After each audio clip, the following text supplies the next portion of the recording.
Volám sa Anna Záborská a je pre mňa veľkou cťou a som rada, že môžem viesť kandidátku Kresťanskej únie do parlamentných volieb koncom septembra tohto roku. Prečo som rada? Prečo ma to potešilo? Jednak to, že v minulom volebnom období sme mohli urobiť nie málo dobrých vecí, ktoré sa týkajú rodiny, ktoré sa týkajú postavenia človeka, ľudskej dôstojnosti, jeho váhy v spoločnosti. To je jeden dôvod.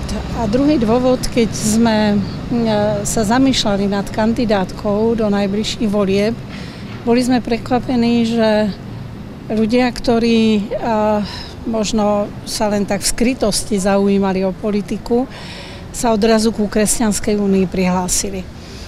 Som veľmi rada, že Marianka, Jaro, Kveto, ale aj ďalší, Michal, Peter sa chcú zúčastniť volieb a sú na kandidátke Kresťanskej únie.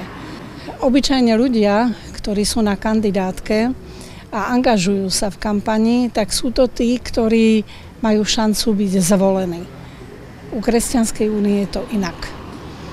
Naši kandidáti berú kampaň ako prezentáciu politiky Kresťanskej únie, ako prezentáciu hodnôt, ktoré vychádzajú z kresťanstva, ako príležitosť, ktorá je im daná, aby ukázali ľuďom na Slovensku, že sú hodnoty, ktorým sa dá veriť.